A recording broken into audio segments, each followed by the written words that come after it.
Sirio y Benjamín. ¿Ya? Sí. ¿Qué número para anotarlo? Benjamín Gajardo. Ok.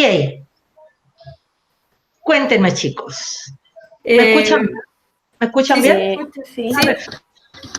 Bueno, tenemos 8 preguntas que están basadas más o menos en la salud regional, en cómo están ustedes ayudando a los funcionarios de la salud, y la residencia sanitaria y todas esas cosas. Y bueno, para partir queríamos solicitarle algún reporte de cómo está la región en general en este momento por el coronavirus. Bueno, la pandemia en la región de la Araucanía hoy día está cursando por un estado, a ver, es difícil describirlo en pocas palabras, ya, pero está pasando por un periodo de calma relativa, si la comparamos, por ejemplo, con la región metropolitana. Ya hemos tenido una estabilización del número de casos en muchas comunas, en algunas pocas comunas también se han disparado un poquito, pero a una velocidad mucho menor de lo que fue en la Araucanía a principios de la pandemia, y a una velocidad mucho menor que lo que se ha visto en la región metropolitana, por ejemplo. Cuando yo asumí el cargo de Seremi hace 2 meses, ya yo antes no estaba aquí, ¿cierto? Estaba donde ustedes, porque yo soy docente de la UFRO. ¿Ya? Entonces, claro, ¿no? Yo soy de la Facultad de Medicina, soy profe de muchos años.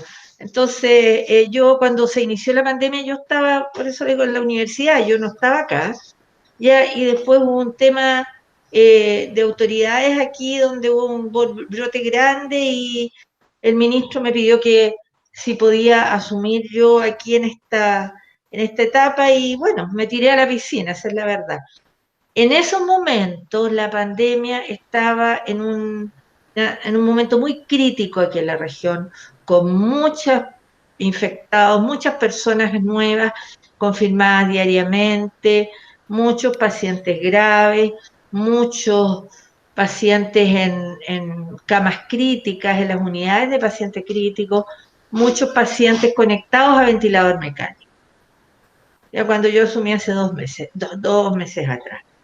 La verdad es que la curva se ha ido tranquilizando a lo largo de estos 2 meses y en estos momentos estamos, a pesar de que tenemos un aumento alrededor de 40, 50 pacientes diarios en la región, los pacientes graves, que son siempre una proporción del total, se han ido estabilizando, incluso disminuyendo. Por lo tanto, a pesar de que tenemos más personas diagnosticadas, a pesar de que estamos haciendo muchos más testeos, exámenes, ya que al principio, mientras más exámenes hace uno, más encuentra, por supuesto, pero la evolución de los pacientes ha sido más tranquila, menos hospitalizados en proporción, menos pacientes graves en proporción. Por lo tanto, yo diría que aquí en la región estamos en una etapa más tranquila que en el resto del país, ¿ya?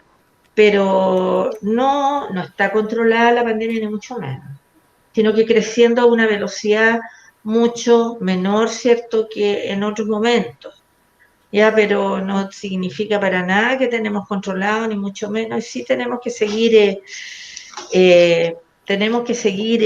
difundiendo medidas de prevención y haciendo muchas acciones para controlar esto. Sí. Como segunda pregunta, tenemos ¿qué medidas exclusivas se han tomado con el coronavirus, sabiendo que esta región tiene grandes cantidades de lugares rurales? O sea, ¿cómo le ha afectado a esos lugares el coronavirus? Por ejemplo, bueno, por ejemplo, Lonquimay, que estuvo meses, creo 2 meses con 0 casos, y de un día para otro se subió así la cifra un montón. En Angol, que hay una cifra altísima igual de contagiados. Entonces, ¿cómo? O sea, ¿por qué? Galvarino ahora. Galvarino también. Los sectores rurales que supuestamente están más aislados, que el sector céntrico que es Temuco ha crecido tanto las curvas en algunos. ¿Y qué medidas se toman para esos lugares? Bueno, la pregunta es muy buena porque la verdad es que es difícil en una región grande como la nuestra, ¿cierto?, tomar medidas que sean parejas para todos. El gran porcentaje de población rural que tenemos, por un lado, ¿cierto? Por otro lado, también el porcentaje significativo de comunidades mapuche, ¿cierto? Que tienen otras costumbres y otra cultura distinta, por lo tanto, tenemos que tomar medidas de prevención que son relacionadas con cada lugar. La verdad es que se han utilizado distintas estrategias. Por ejemplo, el Lonquimay, que ustedes lo nombraban, en Lonquimay se aplicó una cuarentena que fue de 2 semanas.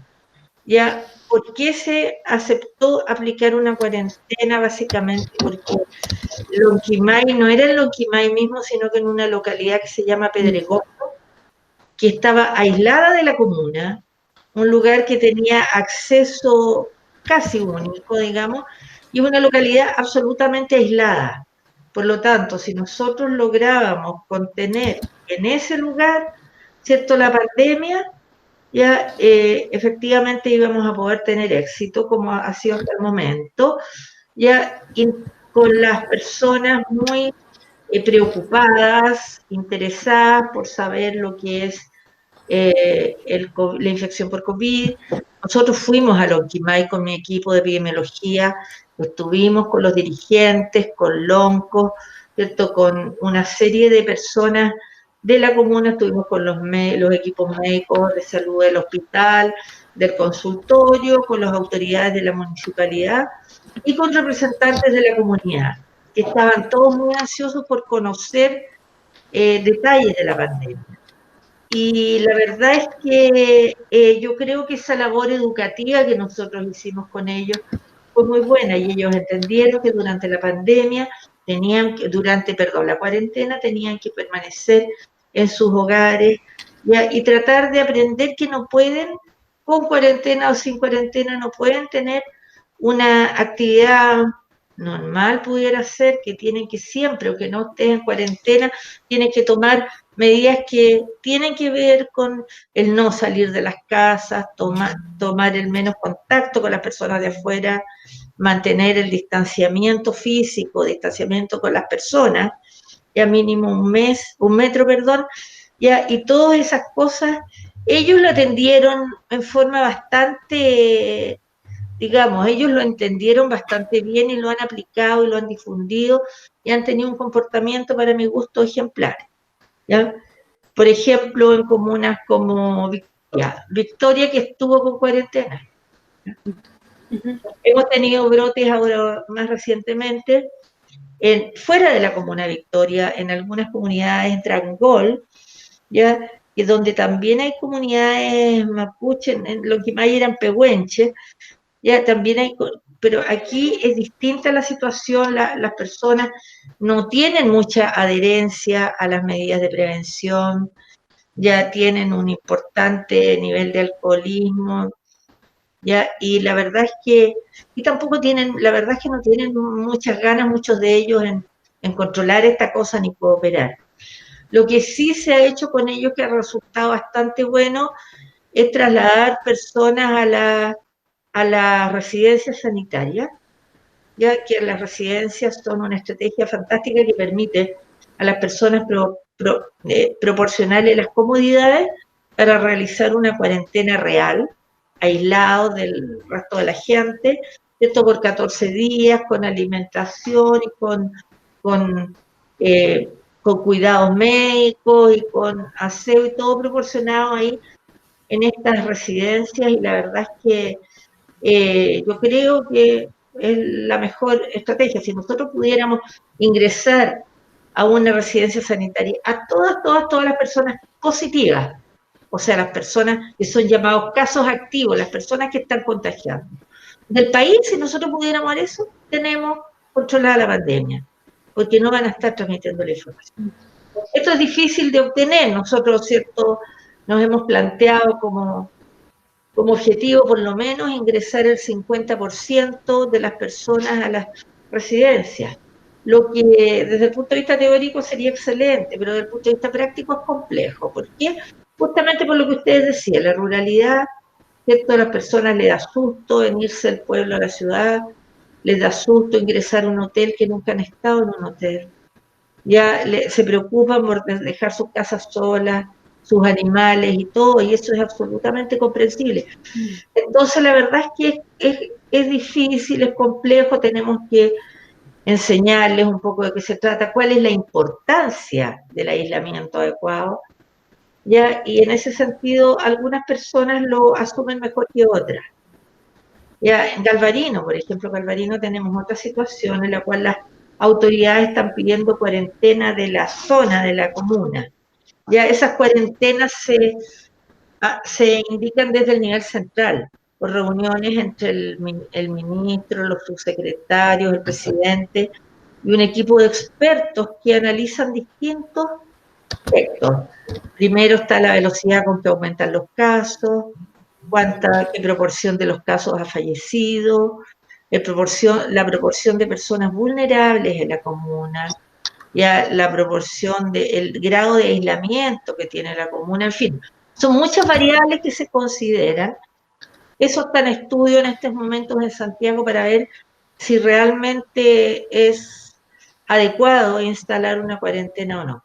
Igual nosotros en Galvarino estamos trasladando muchas personas a la residencia sanitaria el día de ayer. Hoy día no tengo claridad, pero el día de ayer había 25 personas de los contagiados de Galvarino que se habían trasladado a una residencia sanitaria a hacer su cuarentena. ¿Ya? En fin, en Puerto Saavedra ha sido mucho más difícil porque la persona, digamos, está en la distribución está bastante esparcida a lo largo de la comuna, alrededor del lago Budi, por lo tanto tampoco se puede ir fácilmente a cada una de esas comunidades, y además que en Puerto Saavedra tenemos un alto índice de alcoholismo, donde la gente no se quiere ir a una residencia sanitaria porque no va a tener acceso al alcohol. Entonces, también hemos tratado, ahí ha sido más complejo, además que en Puerto Saavedra han habido por lo menos 2 funerales masivos, entonces en los funerales se junta mucha gente, no se separa la gente, hay alto consumo de alcohol, se pierden las medidas de prevención, y después de esas ceremonias con mucha gente donde no se ha respetado la distancia social, por supuesto que después de cada una de esas ceremonias hay un nuevo brote, un rebrote de infección. La verdad es que es complejo. Todas las comunas de la región tienen sus particularidades que hay que tenerlas presentes en el momento de la prevención. Ahora, lo más importante de la prevención es el aislamiento de las personas, la separación física de las personas. Y para nosotros hoy día lo ideal es tener el máximo de personas ingresadas en una residencia sanitaria para asegurarnos que estas personas no estén contagiando, ¿cierto?, en la comunidad. ¿Y de qué manera están como resguardadas las residencias sanitarias? Porque ayer en la televisión salió un caballero que estaba en una residencia y dijo que había pasado hambre, sed y que solamente una vez había ido a ver a un médico. Entonces como que, no sé, quizás él estuvo poco tiempo que pudo decir eso, o quizás faltó algo, no sé. A ver, hemos tenido algunos testimonios de ese tipo, como también hemos tenido testimonios que se divulgan menos en redes sociales, que son estupendos. La verdad es que, bueno, yo creo que en el hotel las porciones alimentarias probablemente sean más pequeñas que las que la gente acostumbra a comer en el campo. La gente del campo, ¿cierto?, sirve su buen plato, así que probablemente las minutas no sean equivalentes, ya, pero sí reciben unas 4 comidas, ¿cierto?, proporcionadas, con todas estas minutas son con apoyo de nutricionistas. Claro. Ya, las personas que son diabéticas reciben régimen diabético en su casa, comen lo que quieren, En fin, los hipertensos, aquí se les da comida sin sal, en su casa no respetan, le echan con el salero si les falta. La verdad es que es difícil que todo el mundo esté contento en cualquier orden de cosas de la vida, ¿ya? Pero yo creo que son problemas menores que han ocurrido. En general, la gente está bastante contenta y entiende que es una estrategia muy buena. Además que hay gente, como ustedes saben, que en todas partes está disconforme, entonces no, en realidad, pero la mayoría de los testimonios son positivos y realmente, claro, unas personas, por ejemplo, decían que no les gustaba el pan de molde, que ellos preferían el pan de panadería. Claro, personas que comen todos los días pan amasado, por supuesto que el pan de molde no es pan. Pero bueno, son cosas que tienen que ver de aspectos culturales, también de hábitos y todo. Y bueno, hay que tratar de trabajar los aspectos domésticos con los administradores de las residencias, pero en general las personas son absolutamente controladas. Ahora, respecto a los equipos médicos, bien interesante, porque las residencias están administradas por una enfermera universitaria, y el personal que cuida a todos los residentes es un técnico paramédico de nivel superior, contratado especialmente, son varios, son equipos de salud. Y la verdad es que hay médicos, por supuesto, que van todos los días a la residencia sanitaria, pero ven a las personas que lo requieren, si han tenido fiebre, si tienen tos. Por supuesto que si las personas están sin ningún síntoma, porque el personal paramédico les toma la temperatura a los signos vitales todos los días y hacen un reporte, ¿cierto?, que lo procesa la enfermera y tiene toda la información de los residentes cuando viene la visita del médico, de los médicos, porque son varios. Ya, por supuesto que a quienes ven más que nada las personas que tienen problemas. Ya, y si hay personas que también probablemente ni siquiera supieron que estuvo el médico preocupado, ¿ya? Pero eso sí existe. Son equipos que están trabajando en forma muy intensa en todas las residencias sanitarias. Ya. Sí, porque al final se está cumpliendo un objetivo que es una ayuda para ellos. Pero por supuesto, de eso se trata.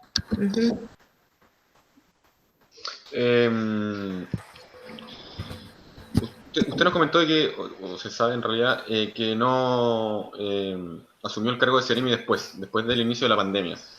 En su opinión personal, digamos, ¿qué cree usted que detonó la gran cantidad de contagiados en Temuco al principio de la pandemia?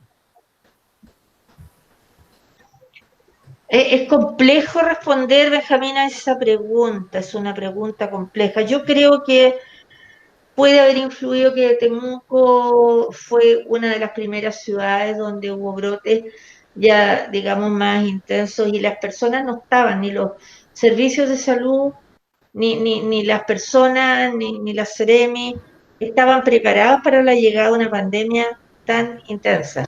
Nadie creía que iba a llegar una pandemia en Chile. Ya, yo creo que eso influyó mucho. Yo creo que ninguno de ustedes, yo tampoco pensé nunca que esto iba a ser de esta magnitud. Ya, y la verdad es que uno en general no sé, no se prepara. Ya, ahora, aquí fue muy intensa, ¿por qué no? Yo creo que aquí hay, en la región de la Araucanía, especialmente en Temuco, yo creo que hay varias universidades, ya donde hay mucha población joven. Ya, y yo creo que los jóvenes por naturaleza, yo también fui joven alguna vez, aunque ustedes no lo crean, pero alguna vez los jóvenes siempre han sido como más que rebeldes el hecho de preguntar por qué, en fin, buscar el porqué del porqué, y la verdad es que eso que lleguen las autoridades más encima, diciéndoles que va a llegar una cosa y que hay que hacer esto, lo otro, hemos encontrado a la gente joven en todas partes mucha rebeldía frente a las medidas de prevención.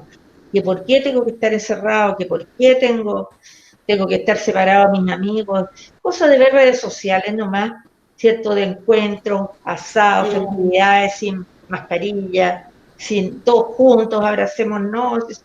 Yo creo que en ese sentido la región de la Araucanía tiene una comunidad joven que de por sí es más rebelde en relación a todo, no digo que sean rebeldes sin causa, sino que en realidad no creen mucho, les tienen que demostrar efectivamente lo que sucede es que tenemos una gran población de estudiantes, grande, ya en proporción a la población general.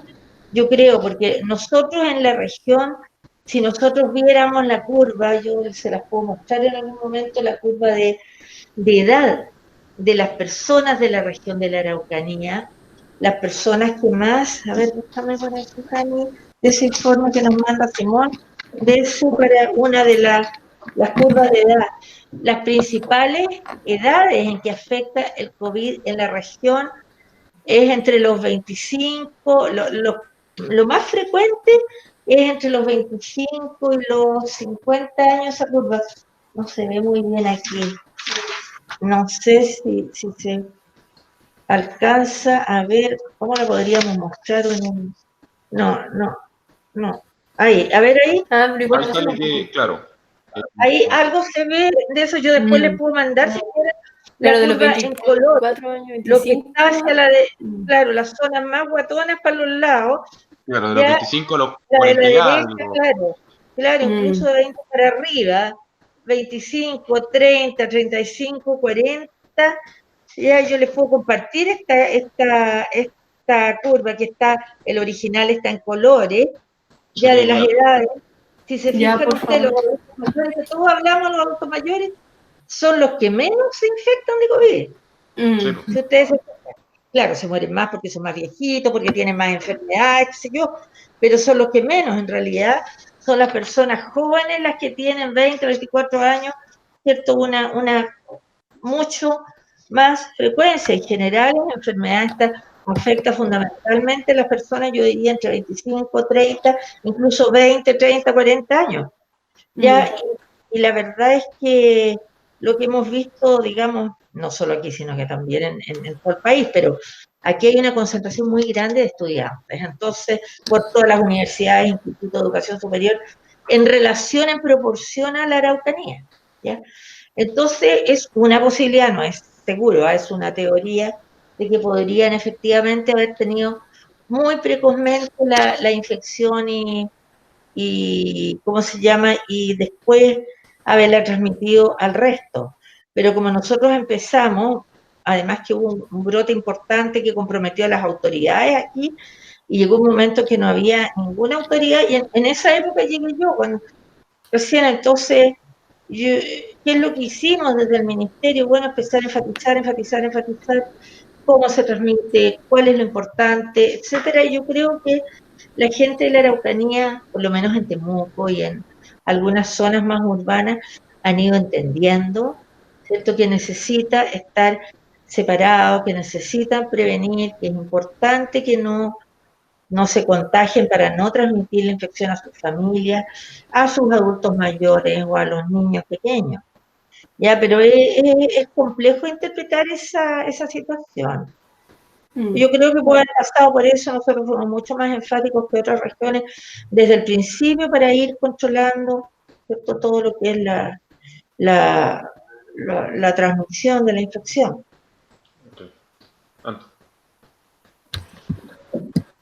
La tercera pregunta dice, la región de la Araucanía tiene las tasas de pobreza más altas de Chile. ¿Las tasas de qué, perdón? Perdón. Ya, perfecto. Considerando que la actual pandemia incrementará estas tasas y por tanto el problema sanitario en un corto plazo, ¿qué medidas se implementarán para hacer frente a esta situación? La verdad es que yo no lo sé. Esa pregunta va más dirigida a las personas que trabajan en los sectores económicos, la gente que trabaja esa pregunta se la podrían hacer al Ceremi de Economía, por ejemplo. Me refiero a, por ejemplo, mientras más, sabemos que ha habido mucho desempleo y que en unos años más la gente en la Araucanía va a estar más pobre. Entonces, ¿cómo sabemos que la gente más pobre quizás se contagia más fácilmente? ¿Cómo podemos, qué medidas se podrían tomar para que no sea tan grave, ¿cómo lo explico? Que no se contagien tanto la población que va a estar más pobre de lo que ya está? En una... No sé. No, si yo te entiendo la idea, tú estás hablando de lo que se le llama la pauperización, que los pobres sean más pobres como consecuencia de ¿cierto?, de la pandemia. La verdad es que yo no lo sé, esas son decisiones que se toman, ¿cierto?, de todo lo que son las autoridades centrales, un trabajo que hay que hacer intersectorialmente, de buscar los mecanismos de favorecer, ¿cierto?, el trabajo, el desempleo, los emprendimientos, ¿cierto?, y bueno, y la parte económica a través de apoyos con créditos blandos, etcétera, siempre hay, mira, yo creo que en la Araucanía, no solo en la Araucanía, sino que en el país somos expertos en tragedias. A mí me tocó antes estar en el tema del terremoto. Después del terremoto a mí me tocó también asumir como Seremi. Estuve los 4 años del gobierno anterior del presidente Piñera. De hecho, yo no pensaba volver ahora, pero bueno, aquí estoy.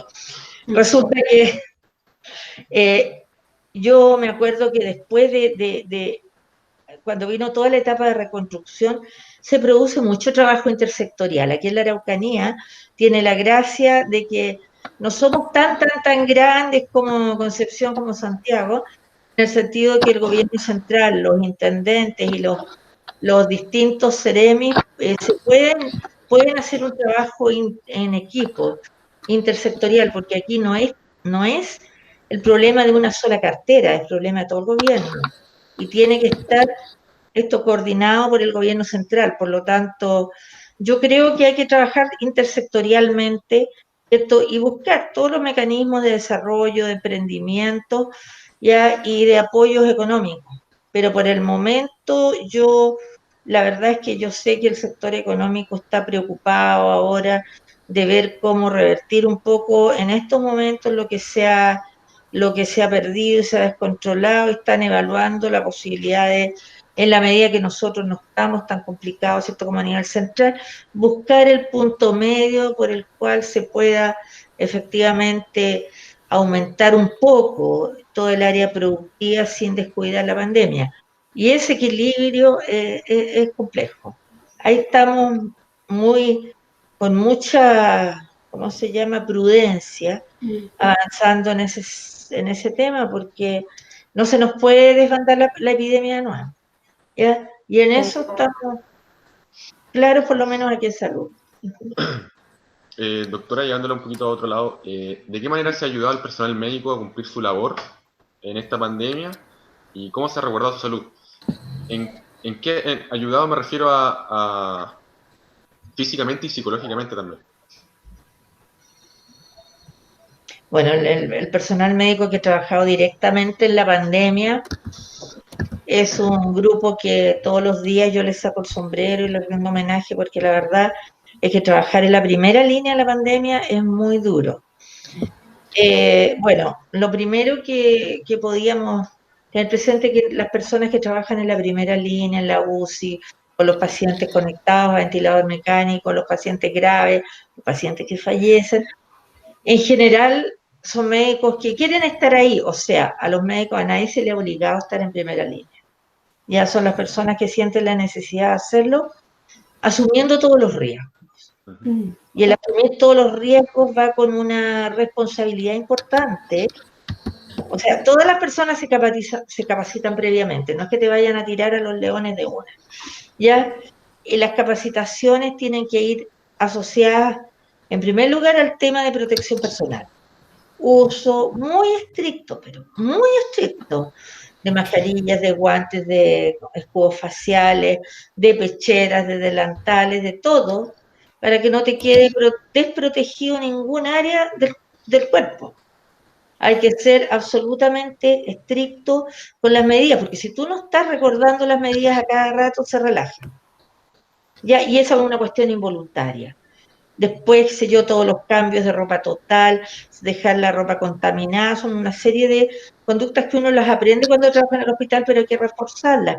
Que lo contaminado no puede estar cerca de lo no contaminado, etcétera. Bueno, esa es una parte, la parte de ella. La otra parte es la parte del estrés. El estrés, el daño, la salud mental. No es fácil ver pacientes graves todos los días, más y más graves, ver pacientes fallecidos todos los días. Es cierto que los médicos tenemos un poquito de entrenamiento cuando estudiamos en esos aspectos, ya, porque si se te muere un paciente, ya uno no puede largarse a llorar junto con la familia, No. por muchas ganas de llorar que tenga. O sea, a mí me pasó siendo estudiante, y bueno, también uno escoge que se dedica, digamos, con todas esas cosas, hay gente mejor que otra. Ya, pero ¿cómo se produce el, el desahogo y el apoyo mental? La verdad es que el tema de salud mental es un tema súper importante a nivel ministerial. Hay programas de salud mental para los trabajadores de la salud, hay actividades asociadas con salud mental, hay espacios de salud mental, hay teléfonos rojos de salud mental, donde una persona puede ir, pescar el teléfono y llorar todo lo que quiera, o decir lo que le angustia desde el punto de vista del desahogo. Se han implementado en todos los espacios de salud, espacios de este tipo para prevenir la salud mental. A pesar de todo, yo creo que nosotros todavía no tenemos claro las consecuencias en los profesionales que están en primera línea y también los que están en segunda y en tercera a futuro. Yo creo que va a haber, digamos, consecuencias muy complejas de desgaste físico, emocional, que nosotros hoy día no les alcanzamos a dimensionar. Hay programas de salud mental orientados con atención psicológica, con atención de todo tipo, orientada al personal, pero como es algo que no conocemos, ya la pandemia es algo que todavía no estamos aprendiendo y probablemente, no sé, en un tiempo más vamos a tener más claridad. Yo estoy preocupada porque yo creo que esto va a dejar consecuencias que no insospechadas para nosotros el día de hoy. Doctora, otra pregunta, que hay algunos funcionarios de la salud que han dicho que se le ha prometido, o sea, no prometido, pero que le van a realizar los test rápidos del coronavirus a los que atienden a los pacientes y todavía no se les realiza. A ver, es que ese es un tema, para empezar, los test rápidos, ¿qué son los test rápidos? Los que miden anticuerpos, ¿ya? Que miden anticuerpos para ver si las personas que tuvieron COVID tienen defensas o no tienen defensas, o si algunas personas solo con la atención de los pacientes sin enfermar han desarrollado defensas. Ya, los protocolos del ministerio han demorado en implementarse. ¿Por qué? Porque se ha visto que los exámenes no dan resultados absolutamente concretos, ¿ya? Estos exámenes con los kits que se cuenta para diagnóstico de anticuerpos en test rápido no son absolutamente exactos. Entonces, se han estado estudiando en el Instituto de Salud Pública a nivel nacional qué kits se deben usar. Y de hecho hay algunos que ya están validados por el instituto, pero igual los resultados son difíciles de interpretar. Por ejemplo, se ha visto entre los mismos funcionarios de salud que han tenido COVID positivo y han hecho cuadros muy sintomáticos, que se hacen exámenes de anticuerpos después y los anticuerpos no se han desarrollado en el tiempo adecuado, ni tampoco después ni después. Entonces, la verdad es que al parecer las interpretaciones es que el virus probablemente no permite dejar una buena respuesta defensiva. Por lo tanto, si una persona ha tenido coronavirus con síntomas, un cuadro severo, y no tiene anticuerpos, no tiene defensa, lo deja en un estado de indefinición, de inseguridad, que no tiene hoy día una respuesta adecuada por los científicos del mundo. Estos son fenómenos que recién se están viendo. Entonces, la verdad es que en mi opinión, esto es mi opinión personal, yo sé que hay protocolos que efectivamente están aprobados y que están llegando los kits y se van a empezar a hacer, pero son muy difíciles de interpretar los resultados. Ya, yo creo que desde el punto de vista, yo soy microbiólogo, virólogo, infectólogo, desde el punto de vista de las enfermedades infecciosas, y el desarrollo de una respuesta inmune, es decir, una respuesta defensiva, es muy difícil explicarle a un funcionario por qué no tiene defensas cuando él tuvo la enfermedad, ¿ya? Y al mismo tiempo, si la tuvo y no tiene anticuerpos, le crea una inseguridad porque cree que puede volver a contagiarse, lo que es posible, que no tiene buenas defensas. Entonces, yo creo que no es que no se hayan cumplido los compromisos, la verdad es que tú dices, ya, vamos a testear a tantas personas, tengo los resultados aquí de 100 personas, ¿qué hago con ellos? ¿Cómo los interpretamos? ¿Qué le contestamos a las personas que se los hicieron? ¿Estoy protegida o no? Si no estoy protegida, ¿por qué no estoy protegida? Y hoy día las autoridades no tenemos esa respuesta.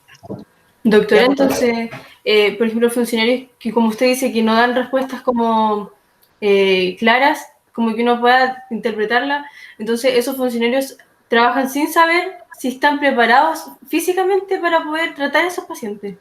Es que hoy día nadie sabe, ya, si el paciente que te está llegando tiene o no tiene coronavirus, ya. Si tú tuviste coronavirus, tú crees que estás inmune, pero igual tienes que mantener todas las medidas de prevención, porque nadie sabe si está protegido o no está protegido. Entonces, en mi opinión, esos exámenes son más distractores que nada, pero esa es opinión personal, ¿eh? No es opinión de la Seremi, yo tengo que hacer lo que digan en el ministerio, qué sé yo, pero realmente si te dan por otra parte, si te salen positivos, ya te dan una seguridad, pero resulta que también se ha visto en algunas personas que salen positivos y a los 2 meses están negativos, o sea que te va a dar una falsa seguridad. Por lo tanto, ¿qué es lo que tiene que hacer el paciente? Tratar a todos los pacientes como si fueran COVID altamente contagiosos, y cada funcionario tiene que trabajar con un nivel de protección que le permita estar seguro que no se va a contagiar. No importa que haya tenido, porque si no tiene defensa se va a contagiar nuevamente. Entonces, todos los funcionarios de la salud tienen obligación de respetar todos, sin excepción, 100% las medidas de prevención. Porque los servicios se las entregan, porque es así. El protocolo. Ajá. Muchas gracias por esa respuesta. ¿De qué forma se encuentran en las unidades de cuidado los infectados con riesgo vital?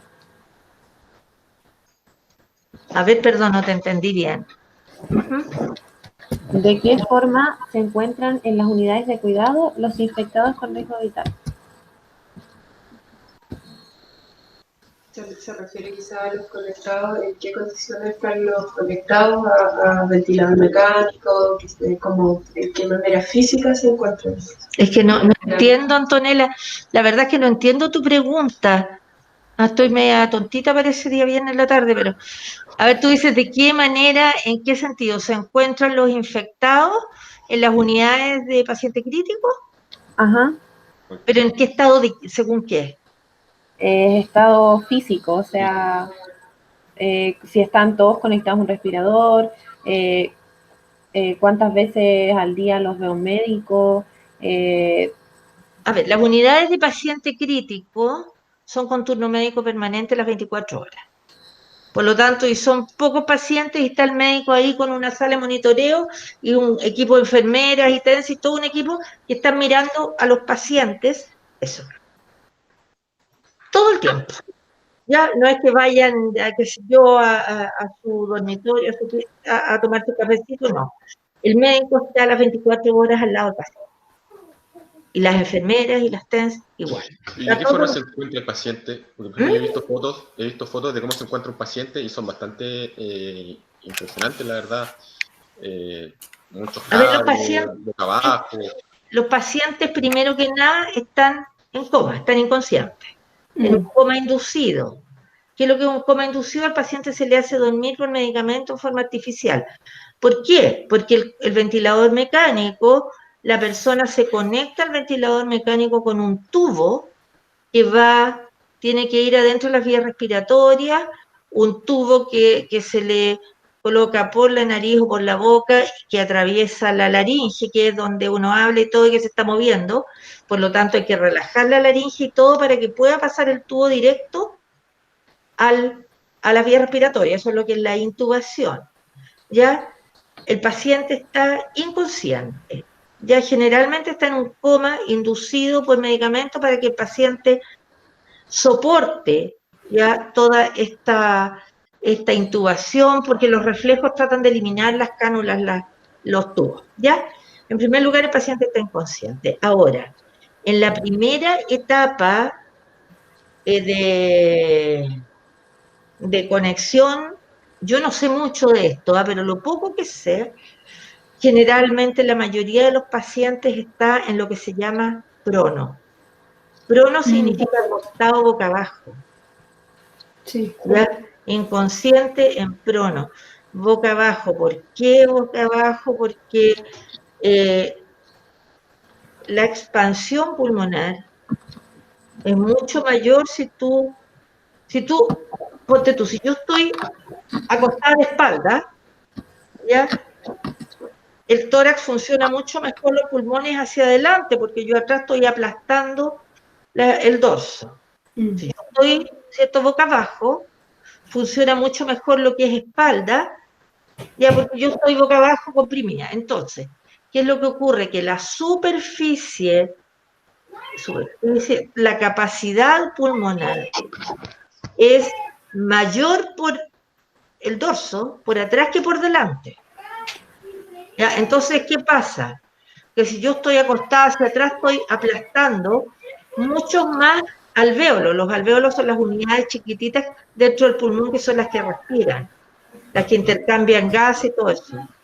Entonces yo, acostada en prono, o sea, de guatita, tengo mayor posibilidad de expansión del pulmón, porque toda la superficie, no es la superficie, el volumen que te da la expansión del dorso es superior a la que te da por delante. Entonces, la posibilidad de recuperar, porque en el fondo, ¿por qué es el ventilador mecánico? Porque el pulmón deja de funcionar. El pulmón deja de funcionar. Por lo tanto, el ventilador mecánico es un pulmón artificial, que tiene que hacer que la persona, ¿cierto?, respira mientras no le funcione su aparato respiratorio. ¿Cuánto dura? Eso depende. Puede durar 15 días, 3 semanas, un mes, en que pasa toda la inflamación de los pulmones por el coronavirus. Entre medio los pacientes se infectan con otros bichos, les dan neumonía encima, etc. Entonces, la época más grave de los pacientes tiene que ser de guatita, en prono, boca abajo, porque para que el pulmón empiece a reaccionar, porque reacciona más rápido, digamos, lo de atrás que lo de adelante. Cuando ya empieza a funcionar, ¿cierto?, toda la parte, la unidad pulmonar, digamos, dorsal, ya es posible probar si puede soportar el paciente, ¿cierto?, la compresión dorsal y los dan vueltas, ¿ya? Pero en la medida que se puede. Si no funciona, hay que volver a estar boca abajo. Los pacientes que los sacan de boca abajo, los dejan boca arriba, están francamente mejor, ya que es cuando el paciente se está mejorando, ya, y tolera mucho más el decúbito, el estar acostado, comprimiendo el tórax por atrás, y bueno, todo se va viendo según la cantidad de oxígeno que le lleva a los tejidos.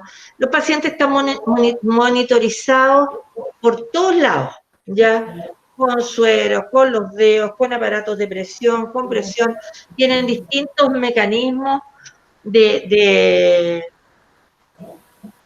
¿cómo se llama? Distintos mecanismos de monitorización de todos sus órganos, ¿ya? Y tienen que estar conectados, no solo por el ventilador, sino que por todos lados, por todo tipo de tubos y cosas. Por supuesto no come, ¿ya? Se alimenta a través de un suero que contiene vitaminas, que contiene nutrientes, que contiene aminoácidos, porque es necesario, eso se llama nutrición parenteral, ¿ya?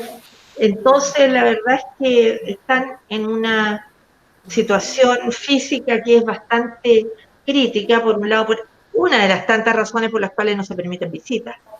Ya, porque para los familiares es muy impactante ver a una persona que está en estas condiciones. Bueno, y por otro lado, por el riesgo de contagio también de la familia. Es difícil. los pacientes, el organismo más bien se resiente y las personas están inconscientes, no se dan ni cuenta. ¿Ya? Pero bajan mucho de peso, ¿cierto? Porque su metabolismo por la misma infección es muy elevado y salen las personas, muchas personas si han estado mucho tiempo conectadas, sin moverse, por ejemplo, se les atrofian todos los músculos de las piernas, tienen que aprender a caminar de nuevo. Ya, en fin, es un proceso de rehabilitación largo. Bastante largo. Doctora, ¿cuál sería más o menos el protocolo cuando ingresa o fallece también un paciente con coronavirus respecto a su familia? No sé si me entiende la pregunta. Es que dijiste ingresa y fallece, son dos cosas distintas. No sé si me podría comentar los dos, a eso me refiero. A ver, el paciente positivo que ingresa al hospital De forma grave, digamos, en estado de UCI. Ya, es que los pacientes pueden ingresar en forma no tan grave y se agravan en el hospital. Eso puede suceder y sucede muy frecuentemente. Ya, los pacientes que ingresan en general tienen que tener prohibición de visita, porque quiere decir que están COVID positivo y pueden contagiar a su familia. Así que en general son pacientes que no tienen visitas. ¿Ya? Y a la familia se les informa a través de el estado diario, a través de algún mecanismo. Hay distintos mecanismos para comunicarse, porque como no hay visitas, los equipos están bien preocupados de que exista una persona, un médico, una enfermera, alguien que dé un informe diario a una persona de la familia. ¿Ya? Porque tiene que ser así, no pueden ir a cada rato a dar informes y todo, porque además que los informes son delicados de cómo se dan, entonces quién lo recibe y cómo lo interpreta. Por lo tanto, la familia tiene que escoger una persona que sea interlocutor con el resto de la familia para ir viendo la evolución diaria de las personas. ¿Ya? Y bueno, en UCI todavía es mucho más restringido porque no dejan entrar a nadie de nadie, ni de otro tipo de personal, ni nada, es mucho más limitado el acceso, pero en general desde el punto de vista familiar son personas que no ven a su familia. Hay equipos de enfermería que cuando los pacientes están mejor, después que los han desconectado del ventilador y que están en la unidad intermedia, etcétera, o en las camas ya que no tienen tanta restricción, el personal médico tiene horarios en los cuales los comunican con sus familiares vía WhatsApp para que vean imágenes y todo eso, pero de otra forma no puede ser porque es todo riesgoso. Ahora cuando los pacientes fallecen, bueno, ahí es complicada la situación con los pacientes COVID positivos porque hay que entregarlos a su familia protegidos de toda contaminación. Los pacientes se colocan dentro de unas bolsas especiales que son muy gruesas para evitar, digamos, que todos los líquidos que salen después que la persona fallece vayan a contaminar el entorno. Y son bolsas muy, muy gruesas y tienen que ser urnas selladas, ya ataúdes sellados. El ideal es que los cremen, ya por sanidad, pero no siempre las personas quieren, por lo tanto hay que considerar también esa alternativa. Ahora, por indicaciones sanitarias, después que se entrega el cuerpo lo tienen que llevar inmediatamente a un velatorio y su ceremonia fúnebre hasta el entierro, que no puede durar en total más de 90 minutos. Wow. Desde que se inicia el velorio, bueno, hay situaciones en que los fallecidos tienen que ser trasladados de una ciudad a otra. El ideal es evitarlo porque eso prolonga más todavía el tiempo. El ideal es que los funerales y todo eso sean en el mínimo de tiempo posible. ¿Ya? Y la verdad es que eso es bastante duro porque a veces no alcanzan a llegar los familiares directos. Es terrible, duelos incompletos, es muy, muy complejo, pero por razones sanitarias no puede ser de otra forma. Doctora, ¿la entrega es rápida de los cuerpos? ¿La entrega cuánto más o menos se demora? No, si la entrega es rápida, o sea, no se demora mucho. Se tiene que demorar lo menos posible. Ya. El ideal sería que el funeral fuera antes de las 24 horas de que la persona fallece. Y hay un funeral mínimo con un mínimo de personas. Ya se dice que un máximo de 20 personas, siempre y cuando quepan en el espacio donde están, porque tiene que haber distancia física entre las personas y todo. El número va a depender del espacio donde sea el velorio, el funeral, porque si el espacio es más chico, generalmente estos espacios son chicos, ¿ya? No puede haber muchas personas ni mucho tiempo. Y eso es súper importante que sea así por razones sanitarias, porque necesitamos esto que desaparezca los virus, porque los virus de la persona van a salir todos al exterior después que fallezca. Sí. Es duro, no si es duro. Sí. Doctora, esas son todas nuestras preguntas.